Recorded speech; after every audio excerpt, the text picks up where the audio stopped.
স্বীকৃতি আত্ম অহংকারের এক বড় অংশ। বাবা যদি কোনো এক সন্তানকে অন্য সন্তানদের সামনে প্রশংসা করে বলেন, আমি তোমাকে ভালোবাসি, আমি তোমাকে নিয়ে গর্বিত, তখন অন্য সন্তানদের কি হয়? সে রাগে গজরাতে থাকে। বাবা যদি এক সন্তানকে বলেন, আমার গাড়িটা পরিষ্কার করে দাও, তুমি এটা ভালো পারো, অন্য সন্তান হয়তো গাড়ি পরিষ্কার করতে চায় না, বরং সে টিভি দেখতেই পছন্দ করে, কিন্তু তারপরও সে অসন্তুষ্ট, কারণ বাবা আমাকে কেন বলল না?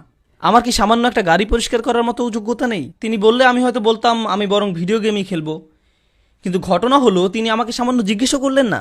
এটা তো আমার মনে আঘাত দিচ্ছে, বুঝতে পারছেন? এখানে স্বীকৃতি পাওয়ার তীব্র বাসনা কাজ করেছে। আপাত দৃষ্টিতে আমরা দেখছি ইবলিস নিজেকে বড় বলে প্রচুর স্বীকৃতি চাইতো। কার কাছ থেকে? আল্লাহ আজ্জা ওয়া জাল্লার কাছ থেকে।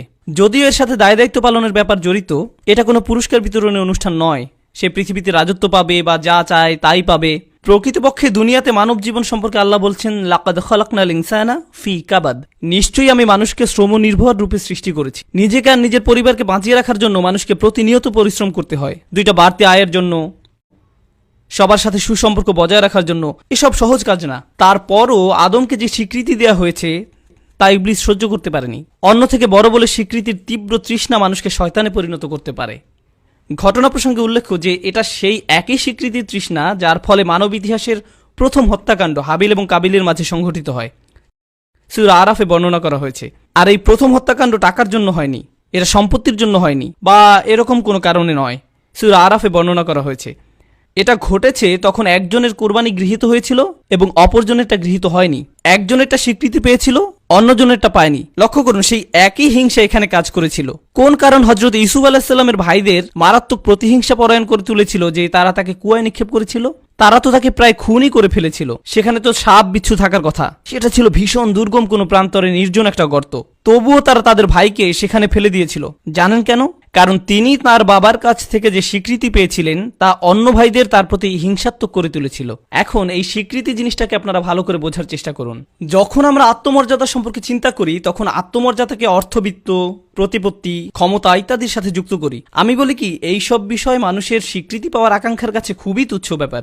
শয়তান আপনার ভিতর প্রশংসা পাওয়ার, স্বীকৃতি পাওয়ার, দৃষ্টি আকর্ষণ করার তীব্র একটা আকাঙ্ক্ষার বীজ বপন করে। আপনি অনেক লোক পাবেন এমনকি ইসলামের নামে, এবং এটাই সবচেয়ে আতঙ্কজনক ব্যাপার, এমন মানুষ যারা মসজিদের জন্য কাজ করেন। আর মসজিদের জন্য কাজ করা কোনো আরামের কাজ নয়। জোনিং এর জন্য আবেদন করা, পার্কিং লট মেরামত করা, কন্ট্রাক্টরদের সাথে কথা বলা, অজুর জায়গা রক্ষণাবেক্ষণ করা, আর অনেক কিছু। এগুলো কোনো মজার কাজ নয়। কিন্তু এমন লোক আছে যারা চাকরি থেকে সময় বের করে পরিবারকে পিছনে ফেলে রেখে মসজিদের বোর্ড মেম্বার হন, ভলান্টিয়ার হন, কিংবা টাকা খরচ করবেন এজন্য শুরা মিটিংয়ের পর শুরা মিটিং, শুরা মিটিংয়ের পর শুরা মিটিং করে যান। কি কি উদ্যোগ নেওয়া যায়, কোন কোন জায়গায় মেরামত করতে হবে। এদের মধ্যে এমন কাউকে পাবেন যে বিত্তশীল, তার ভিতর এই শক্ত মনোভাব কাজ করে যে আমাকে মসজিদের প্রেসিডেন্ট হতেই হবে। আরে ভাই, আপনি তো হয়তো ইতিমধ্যে আপনার ডিপার্টমেন্টের প্রধান, অথবা ডাক্তার যার পিছনে নার্সরা আদেশের অপেক্ষায় থাকে। এই অবস্থা যে কারো ব্যাপারেই হতে পারে। উপরন্তু আপনার ঘরের প্রধান আপনি, আপনার রয়েছে অর্থবিত্ত, এ সব কিছুতেই আপনি প্রধানতম। কিন্তু এর পরও আপনি ভাবেন এক জায়গায় আমাকে যথাযথ মূল্যায়ন করা হচ্ছে না। তারা তো স্বীকৃতি দিচ্ছে না আমাকে, আমি তাদের জন্য কত কিছু করলাম, আমি আমার মর্যাদার যথাযথ স্বীকৃতি মসজিদ থেকে পাচ্ছি না, আমাকে অবশ্যই মসজিদের মহিয়ান শাসক হতে হবে। এমনকি মসজিদের ভিতরেও, মসজিদ সমূহ আল্লাহর স্মরণ করার জন্য। অতএব তোমরা আল্লাহ তাআলার সাথে কাউকে ডেকো না। কথা প্রসঙ্গে বলে রাখি, আমি বিশেষভাবে ডাক্তারদের প্রতি ইঙ্গিত করছি না, হয়তো অভিজ্ঞতা প্রসূত বা কিছুটা আমার উদ্ভাবনী কল্পনা মাত্র। এই অবস্থা যে কারো ব্যাপারেই হতে পারে। এমনকি হয়তো কারো কোনো পেশাই নেই, কিন্তু সে যখন মসজিদে আসে তখন স্বীকৃতি, ভোটাভুটি, নির্বাচন ইত্যাদি ব্যাপারগুলো নিয়ে ভীষণ উত্তেজিত হয়ে ওঠে। কিন্তু কেন? এ তো যেমন রিপাবলিকান বনাম ডেমোক্রেটদের মতো অবস্থা, তাও আবার মসজিদের ভিতর। কিন্তু কেন? আপনি কি জিতছেন? এই যে আপনার মাথার ভিতরে গেঁথে আছে যে মানুষেরা আপনাকে আপনার অবদান দেখে সম্মান দিবে, এটাই তো আসলে ইস্তেকবার। অন্য সবার থেকে বড় হতে চাওয়া, অন্য সবার চোখে বড় হতে চাওয়া, সবার বিবেচনায় বড় হতে চাওয়া, সমস্ত কৃতিত্ব নিজের দিকে টেনে নেয়া। এখানে কোনো বৈষয়িক প্রাপ্তিই কিন্তু নেই, বাহ্যিক কোনো উপকারই এসব আচরণ থেকে বের হয়ে আসে না। এটা কিন্তু একটা রোগ। তা যেমন আপনার বৈষয়িক জীবনকে ক্ষতিগ্রস্ত করে, তেমনি মানবতার প্রত্যেকটা ক্ষেত্রেই এই অহংকার ক্ষতির কারণ হয়ে দাঁড়ায়। মানুষের প্রত্যেকটা সম্পর্ককেই এটা ক্ষতিগ্রস্ত করে। অহংকার যেমন পারিবারিক সম্পর্ককে ক্ষতিগ্রস্ত করে। পরিবারের ভিতরে এমনও স্বামী থাকতে পারেন যিনি সারাক্ষণ তার অবদানের স্বীকৃতি খুঁজছেন। তিনি সারাক্ষণ রাগ ঝেড়েই যাচ্ছেন, আমি তোমাদের জন্য এত কিছু করলাম আর তোমরা আমার কোনো মর্যাদাই দিলে না, সর্বশেষ কখন তোমরা আমাকে ধন্যবাদ দিয়েছিলে। তিনি যেন সারাক্ষণ স্বীকৃতির জন্য উত্তেজিত, তিনি যেন নিজের সামান্য এক ঘরের অ্যাপার্টমেন্টের মধ্যেই একজন ফেরাউন। শুধু ফেরাউনের মতো আয়না রব্বুকুমুল্লাহ আলা, আমি তোমাদের একমাত্র পালনকর্তা, এমন ঘোষণা দিয়েই বাকি আছে। আপনি হয়তো এক ডিপার্টমেন্টে কাজ করেন, সেখানে মাত্র 5-6 জন একত্রে কাজ করে। আমি নিশ্চিত এমনও সামান্য কাজ আছে যা হয়তো আপনি খুব ঠেকে না গেলে করবেনই না। যেমন পরিচ্ছন্নতা ডিপার্টমেন্টের ট্রাকে একজন সামনে ড্রাইভ করেন, অন্যজন পিছনে ঝুলে থাকেন যিনি আবর্জনা কুড়িয়ে ট্রাকে ভরেন। অন্যদিকে যিনি সামনে আছেন তিনি অহংকারে ভাবছেন, ও হ্যাঁ আমি তো ড্রাইভার। আরে এই ছোট্ট জগতেই তো তিনি একজন ফেরাউন। তিনি ইস্তেকবারে আক্রান্ত হয়েছেন, কারণ তিনি বিরাট কিছু একটা হয়ে গেছেন বলে নিজেকে স্বীকৃতি দিচ্ছেন। এই ইগো বা আত্মহমিকার প্রতিযোগিতা আপনার অফিসের ভিতর, আপনার ডিপার্টমেন্টের ভিতর, আপনার টিমের ভিতর, বিভিন্ন টিমের ভিতর, এমনকি এটা বিভিন্ন ব্যবসা প্রতিষ্ঠান সমূহের ভিতর ছড়িয়ে পড়ে। অন্যদিকে এই আত্মহমিকার প্রতিযোগিতা পরিবারের ভিতরে, এমনকি আপন ভাই বোনদের ভিতরেও কাজ করে।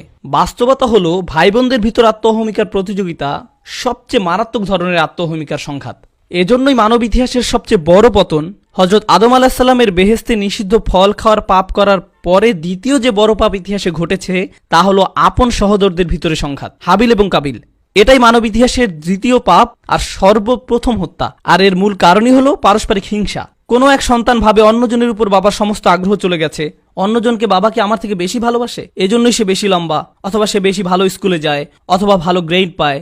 এবং দুঃখজনকভাবে আমরা পিতামাতারা সন্তানদের এই পরিস্থিতিতে কোনো সাহায্য তো করছিই না, বরং একজনের 100 পাওয়াকে অন্য সব সন্তানদের গালে শক্ত চপটাঘাতের মতো করে কালিমা লেপন করি। তার মার্কশিট উঁচু করে ধরে অন্যদের বলি, এই জন্যই অন্য সবার থেকে আমি তাকে বেশি ভালোবাসি, সে যেমন দেখতেও ভালো তেমন বুদ্ধিমান। তুমি কি করেছ? বন্ধুরা, সে অন্য ছোট বাচ্চা ছেলে বা মেয়েটা যে ক্রমাগত রাগে গজরাচ্ছে, অন্য ভাই বা বোনের সামান্যতম চিন্তাও তার অন্তর্জ্বালা করে, অনেক অন্তর্জ্বালা করে, চিন্তাও তার অন্তর্জ্বালা করে। আর আপনি অবাক হন কেন তারা এত হিংস্রভাবে মারামারি করছে। সে তার ভাইয়ের খেলনা নিয়েই ভেঙে ফেলে, খেলে না, ধরেই দুমড়ে মুচড়ে ভেঙে চুপ করে বসে থাকে। বাবা মা দৌড়ে এসে ধমক দিয়ে যখন জিজ্ঞেস করেন কেন তুমি এমনটা করলে, তখন সে ফোপাতে থাকে, তুমি তাকে বেশি ভালোবাসো, তুমি এমনকি তার খেলনাকেও আমার চেয়ে বেশি ভালোবাসো। দেখুন, ছোটবেলা থেকেই এটা মানুষের ভিতরে কিভাবে কাজ করে। একেই বলে ইস্তেকবার বা বরত্ববোধ। শয়তানের এটা ছিল, তাই সে মানুষের ভিতরেও তার অনুপ্রবেশ করাতে চায়। এটাই তাকে ধ্বংস করেছে। তাই সে নিশ্চিত করতে চায় যে প্রত্যেকটা মানুষের ভিতরেই তা কাজ করুক।